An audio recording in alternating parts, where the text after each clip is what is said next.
హల్లెలూయా. దేవుని నామానికి మహిమ కలుగుగాక. దేవుడు మహాకృపను బట్టి, కనికరాన్ని బట్టి, ఆయన జ్ఞానాన్ని బట్టి, దయని బట్టి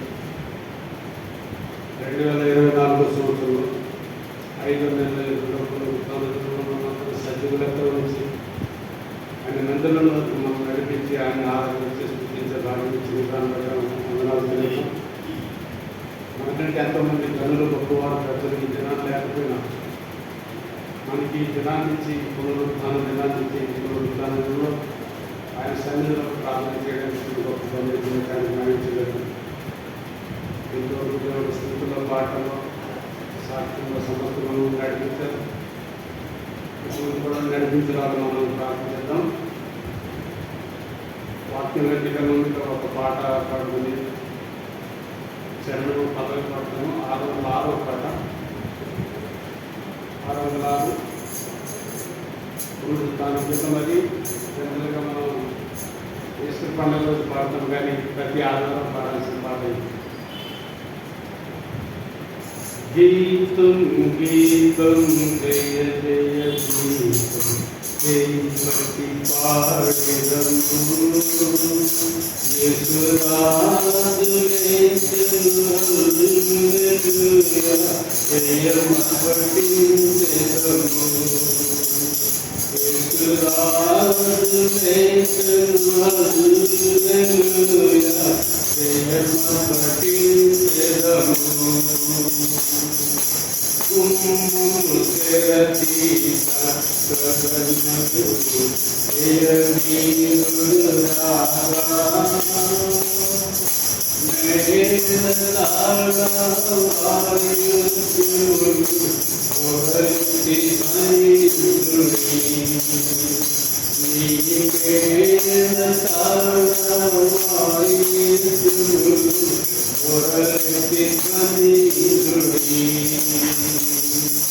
గీతం గీతం జయ జయ గీతం జయమని పాడెదము యేసురాజు జయమపటి జయము యేసురాజు జయమపటి జయము.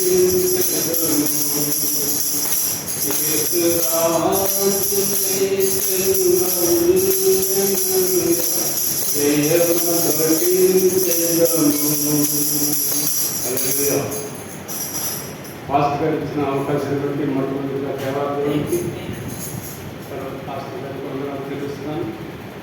పాస్టర్ గారు చెప్పినప్పుడు ఏ విషయంలో మాట్లాడాలని ప్రార్థన చేసినప్పుడు దేవుడు ఇచ్చిన ప్రేరేపణ బట్టి గుమ్మము అనే మాట మీద మనం ధ్యానించబోతున్నాం.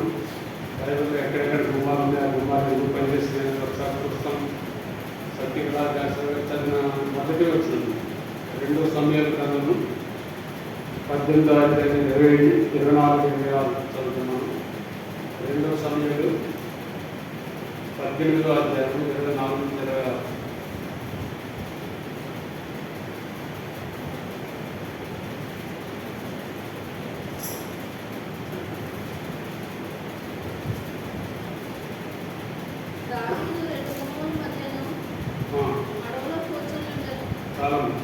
దావీదు 2 గుమ్మముల మధ్య నడవలో కూర్చున్నాడు.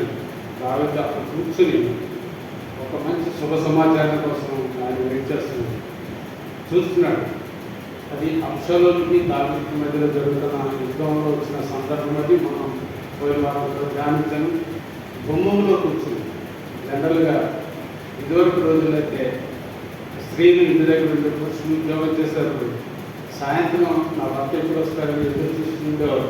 ఇప్పుడు ఆ సిస్టమ్ మారిపోయినటువంటి స్త్రీలు అందరూ జాబ్ చేస్తుంది కాబట్టి అది లేదు. కానీ తన పెయిన్ కోసం ఎదురు చూసినట్టుగా సులమతి మరి రాజు కోసం ఎదురు చూసినట్టుగా ఇక్కడ దావీదు రాజు గారు కూడా మంచి సమాచారం కోసం యుద్ధంలో నా సైన్యం గెలిచింది అనే మాట కోసం ఆయన ఎదురు చూస్తున్నారు. మనం కూడా దేవుని సన్నిధానం కూర్చున్నప్పుడు మంచి మాట కోసం దేవుడి నేను నాతో మాట్లాడారు, దేవుడితో నేను సహవాసం చేయాలని మంచి ఆశ కలిగి ఆయన గుమ్మంలో కూర్చుంటే దేవుడు మనకు తప్పకుండా ఆశీర్వాదం జీవనిస్తాడు. కాబట్టి దావీదుకు చూపించిన శాశ్వతమైన కృప నేను నీకు చూపిస్తాను దేవుడు సెలవిస్తున్నాడు. ఆయన దావీదు గారికి కాదండి, మనకు కూడా మనము కూడా ఆయన మరి ఆశీర్వాదాలకు వారసులమే. కాబట్టి ఆ ఆశీర్వాదాలు ఆ దేవుడు పొందుకోవాలంటే మనం కూడా దావీదు చేసినట్టుగా యథార్థమైన భక్తి, నమ్మకమైన భక్తి చేస్తూ దేవుడు ముందుకు సాగితే దేవుడు మనం జీవిస్తాడు, ఆశీర్వదిస్తాడు. 100వ కీర్తనలో మనం చూస్తే 3వ వచనం యెహోవా దేవుడని తెలుసుకోండి. భూమి మీద 3 దేవతలు ఉండాలని చెప్తారు, కానీ యెహోవా దేవుడు, ఆయనే నిజమైన దేవుడు, సర్వశక్తిమంతుడు. యెహోవా దేవుడని తెలుసుకోండి. 100వ కీర్తన 3వ వచనం. ఆయనే మనల్ని పుట్టించను, మనం ఆయన వారం, మనము ఆయన ప్రజలము, ఆయన మేపు గొర్రెలము. నేను గొర్రెలకు మంచి కాపరని దేవుడు సెలవిస్తున్నాడు. మనందరం గొర్రెలము, ఆయన కాపరు. మనము ఆయన ప్రజలను, ఆయన మేపు గొర్రెలము.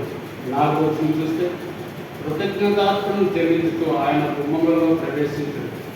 దేవుడి ఎంట్రన్స్లో ఈ మందిరంలోకి వచ్చేటప్పుడే మనం కృతజ్ఞత చెల్లించాలంట. దేవా, ఈ దినం నాకు ఇచ్చావు కదా, నేను నీ సన్నిధిలోకి వచ్చే భాగ్యం నాకు ఇచ్చినందుకు నీకు వందనాలు చెల్లిస్తున్నానని దేవుడికి కృతజ్ఞతాస్తుతులు చెల్లించాలి.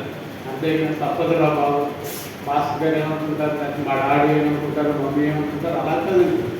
ఎవరి భక్తి వారిది, ఎవరి ఆత్మీయ జీవితం వారిది. కృతజ్ఞత చెల్లించాలి. మనం చూసుకుంటే చాలామంది ఈ అదృష్టంలోకి భాగ్యం లేక బాధపడుతున్నారు. అయితే దేవుడు మనకి భాగ్యం ఇచ్చిన విధానం బట్టి ఆయన వందనాలు చెల్లిద్దాం. కృతజ్ఞతాస్తుతులు చెల్లిస్తూ ఆయన కుటుంబంలో ప్రవేశించారు. ఆయన కుటుంబంలోకి మరి ఈ దినాన్ని ఇచ్చిన గత వారం నుంచి ఈ వారం వరకు, ఆదివారం వరకు, సాయంత్రం వరకు దేవుడు మనం కాచి కాపాడాడు. బయటికి వెళ్ళి తిరిగి క్షేమంగా వస్తామో తెలియని దుర్దినాలు, అపాయకరమైన దినాల్లో మనం ఉన్నాం. అయినా దేవుడు ఆయన కృప కాపులను మనతో నడిపిస్తూ మరి సజీవులు లెక్క ఉంచాడు. దేవుని మాకు సెలవుస్తుంది, సజీవులు సజీవుని కదా నేను అమ్మని స్థుతిస్తాను పరిస్థితి లేకుండా సెలవుస్తుండగా మరి మనం సజీవులు రూపంలో ఉంచాడు. ఆయన స్థుతించే భాగ్యం ఇచ్చడానికి. కాబట్టి కృతజ్ఞతాస్తుతులు చెల్లించు ఆయన కుటుంబంలో ప్రవేశించాలని ప్రభువు సెలవుస్తున్నాడు. 18వ కీర్తనలో మనం చూస్తాం. 18వ కీర్తన 20-21 వచనం చదువుతుంది చూడండి. 18వ కీర్తన 21. 118వ కీర్తన, క్షమించండి, 118, 22.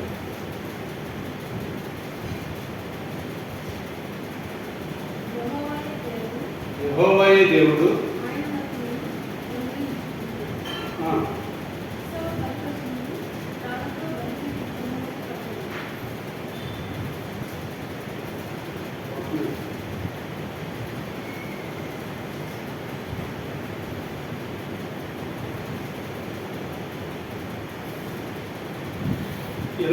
చదువుతున్నాను. 118, 20.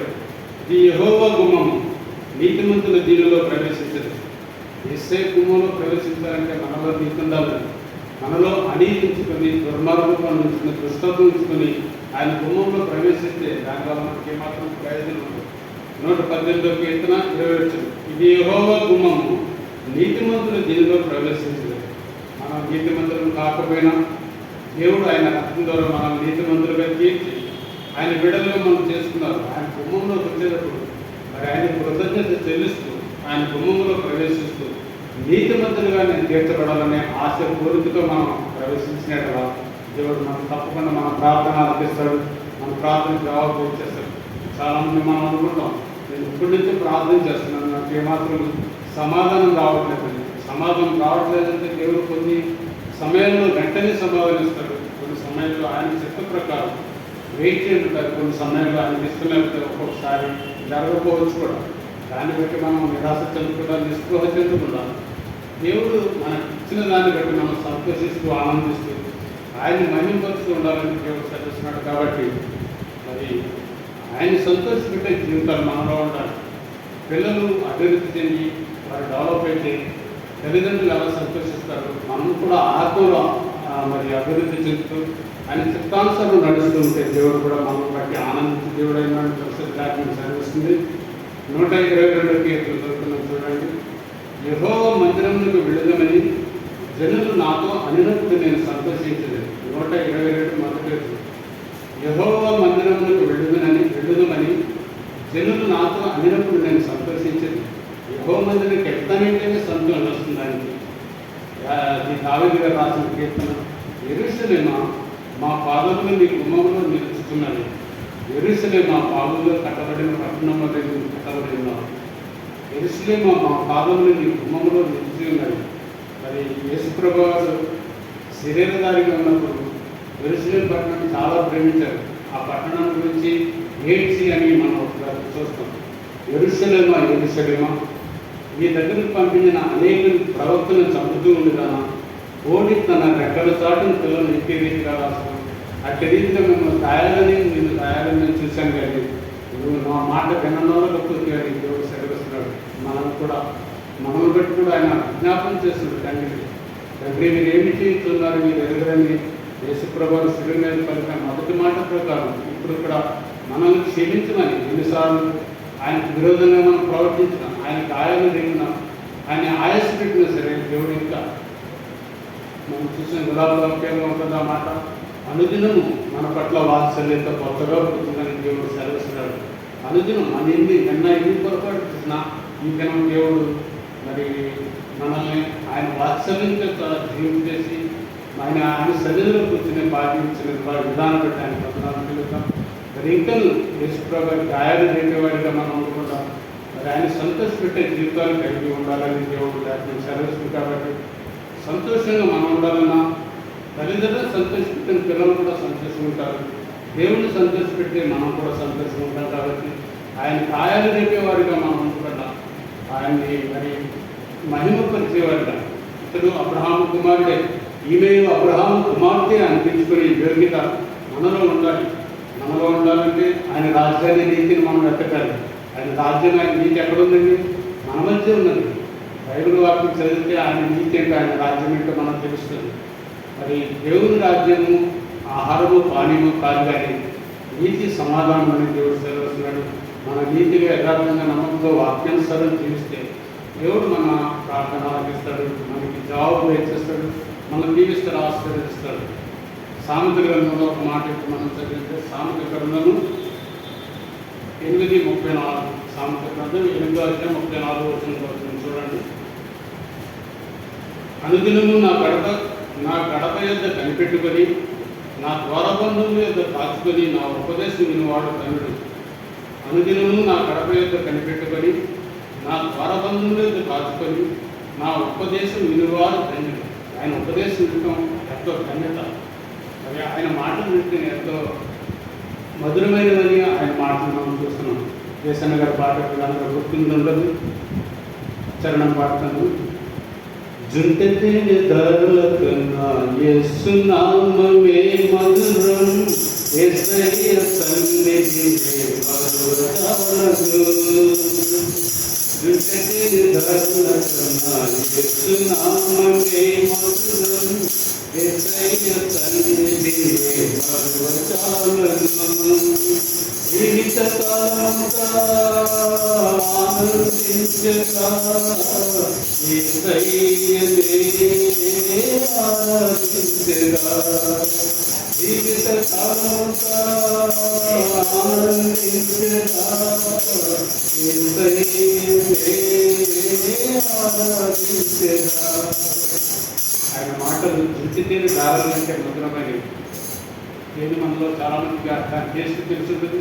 ఆ దేనికంటే మధురమైన మాటలు అయితే వాటిలో అభ్యాసం చేసిన వారికి అది తెలుస్తుంది.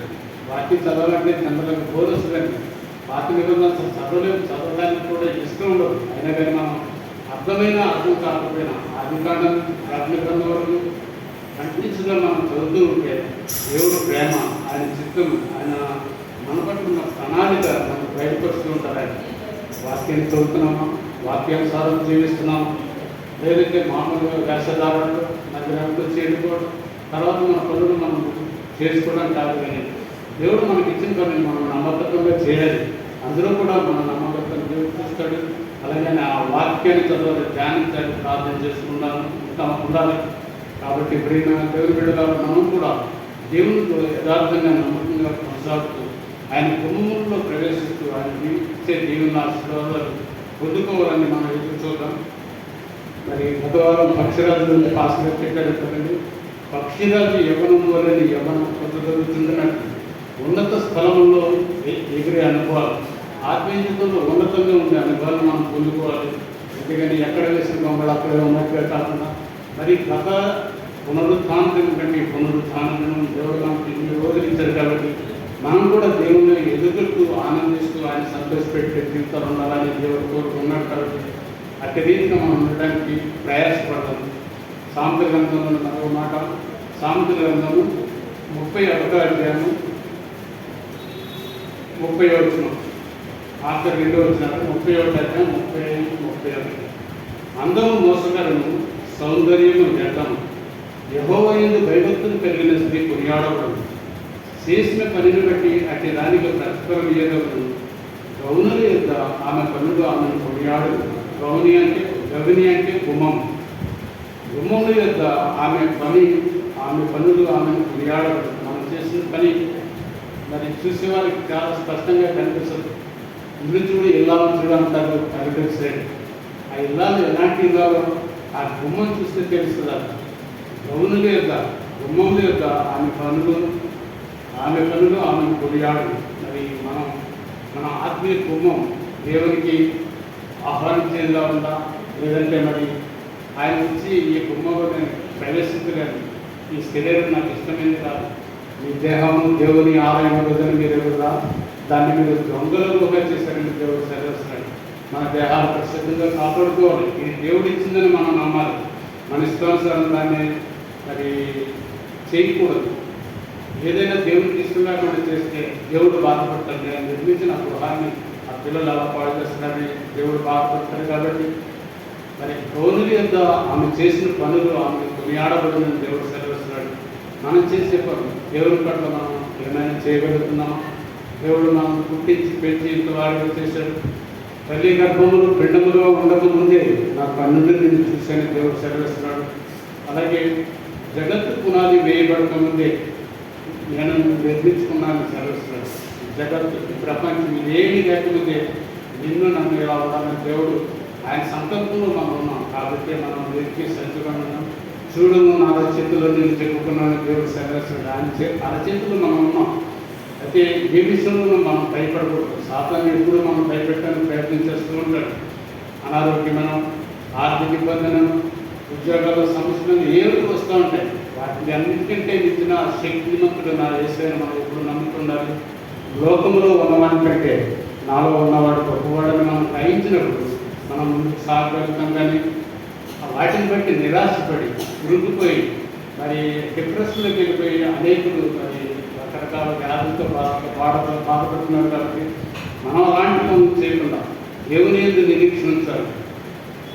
దేవుని యందు నిరీక్షణ ఉంచి ఆయనలో స్తుతించున ప్రాణమా, దేవుని యందు నిరీక్షణ ఉంచి ఆయనలో స్తుతించున ప్రాణమా. దేవుడు ఎప్పుడు నిరీక్షణ కాదు.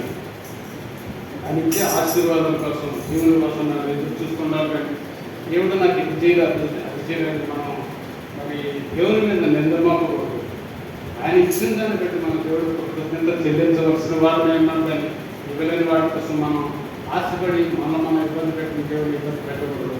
యోహాను సువార్తలో ఒక మాట చూస్తాము. సువార్తలో యోహాను సువార్త 84 కొత్త నిబంధన 5వ అధ్యాయం. యోహాను సువార్త 5వ అధ్యాయం. అటు తరువాత యూదుల పండుగ వచ్చాను కనుక యేసు యెరూషలేముకు వెళ్ళాను. యెరూషలేము దేవుడు బాగా ప్రేమించిన పట్టణం. అది ఎక్కువసార్లు యెరూషలేముకి వెళ్తూ ఉండేవారు.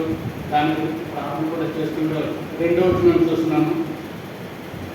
యెరూషలేములో గొర్రెల ద్వారం దగ్గర ఎబ్రీ భాషలో బేతస్తా అనబడినంత కోనేరు కలదు.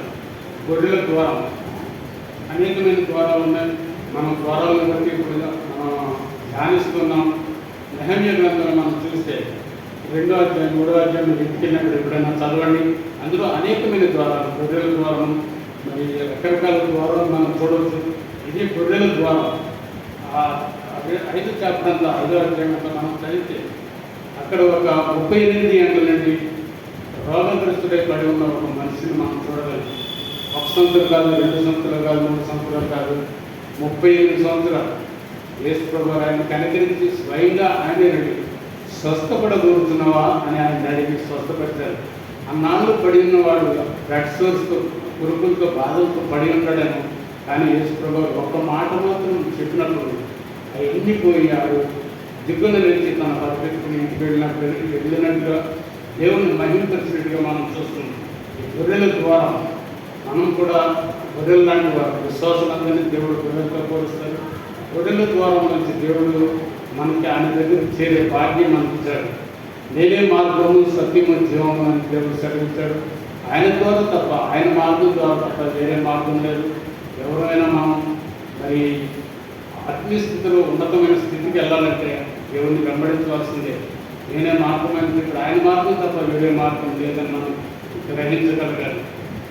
ప్రకటన గ్రంథంలో మాట చూస్తుంది. ప్రకటన గ్రంథము 21వ అధ్యాయము 21 ప్రకటన ఆఖరి అట్లది. ప్రకటన 21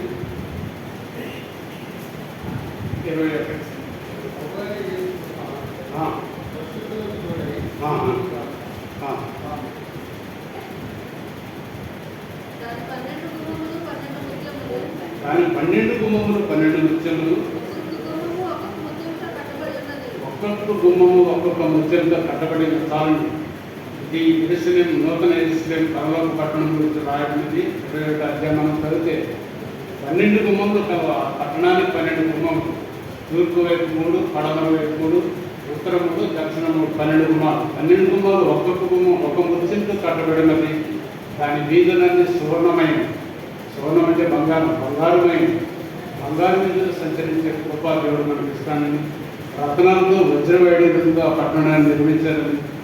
మరి అందులో మరి ప్రవేశించాలంటే మనం ఇక్కడి నుంచి దేవుడే చెప్తున్నాడు, నేను లోకాన్ని జయించున్నాను, జయించి తండ్రి కుడిపార్శ్వని కూర్చున్నాను, మీరు కూడా చేస్తే నా పక్కన మీకు స్థలం ఇస్తాను దేవుడు సెలవుస్తున్నాడు. కాబట్టి మనం కూడా ఈ లోకాన్ని జయించాలి. లోకం జయించడం అంటే కత్తో ఖడ్గము అదో ఇదో పడ్డం కాదండి. మన విశ్వాసం ద్వారానే ఈ లోకాన్ని జయించాలి. లోకాసులు, శరీరాశలు, నేత్రములు, శరీరాశలు, నేత్రాశలు, జీవపుడము, వాటి నుంచి మనం జయించుకోగలగాలి. మరి మనలో ఉన్న భావోద్వేగాలు మనం అదుపులో ఉంచుకోగలగాలి. అప్పుడు దేవుని సన్నిధికి మనం చేరడానికి అవకాశం ఉంది. కాబట్టి ప్రియమైన దేవుని సన్నిధం మరి ఆ 12 గుమ్మములు గల పట్టణంలో మనం ప్రవేశించాలంటే ఇక్కడి నుంచే మనం సిద్ధపడి ఉండాలి. దేవుడు వచ్చినప్పుడు నేను సిద్ధపడతానంటే అవ్వదు. కానీ శిలువ మీద దొంగకి అవకాశం లేదు. కాబట్టి ఆయన క్షమించి నేడే నువ్వు నాతో కూడా వయసులో ఉంటావని ఆయనకి రక్షణ భాగ్యం ఇచ్చాడు. కదా మనకి అవకాశం ఇస్తున్నాడు దేవుడు. ఇంకా నా బిడ్డ మార్పులు నాకు అనుకూలంగా నా ఇష్టానుసారంగా ఉంటారని దేవుడు చూస్తున్నాడు. కాబట్టి ఆయన ఇష్టానుసారంగా మనం మారటానికి దేవుడు అవకాశం ఇస్తున్నప్పుడు ఈ అవకాశాన్ని సద్వినియోగం చేసుకోవాలి. తర్వాత పోషికొని నడిచేస్తే రేపేమవుతుందో మనకు తెలియదు, రేపేం జరుగుతుందో నీకు తెలియదు. కాబట్టి ఈ దినమే రక్షణ దినము, ఈ దినమే మరి అనుకూల సమయం అని మనం గ్రహించి దేవునిలో యథార్థంగా నమ్మకంగా ప్రవర్తించడానికి ప్రయత్నం చేయాలి. దేవునితో మంచి సాక్షి పొందుకోవాలి. యెహోవా తమకు దేవుడుగా గల జనులు ధన్యులు. 33వ కీర్తనలో మనం చూస్తున్న 12వ వచనంలో మనందరం దేవుడిని తెలుసుకున్నాం నిజమే. కానీ దేవుడు కూడా మనం తెలుసుకొని ఉండాలి. తర్వాత వచ్చిన చూస్తే యెహోవా తనకు స్వాస్థ్యముగా ఏర్పాటు చేసుకున్న జనులు ధన్యులు. మరి దేవుడు స్వాస్థ్యంగా మనం ఉన్నామా, లేదంటే మన ఇష్టానుసారం జీవిస్తూ దేవుడిలో ఉన్నామని అనుకుంటూ దేవుడు ఆశీర్వాదాలు పొందుకోవాలని ఆశపడుతున్నామా? అలాంటి ఆశలు మనం పెట్టుకోకుండా దేవుడి చిత్తానుసారం ఆయన మాట వినాలని దేవుడు కోరుకున్నాడు. కాబట్టి మరి మనం ఆయన మాట వింటూ ఆయన చెప్పేది చేస్తూ ముందుకు సాగుతూ మన ఆత్మీయ జీవితంలో దేవుని రాకడం వరకు లేదా మనం పోకడం వరకు యథార్థంగా నమ్మకంగా కొనసాగడానికి ప్రయత్నం చేస్తూ ఆయనతో జీవించాలని దేవుడు కోరుకున్నాడు. ఆఖరి మాట చదువుతానే చూడండి. ఆదికాండము 22వ పేజీ, ఆదికాండం 28వ అధ్యాయం 16వ వచనం.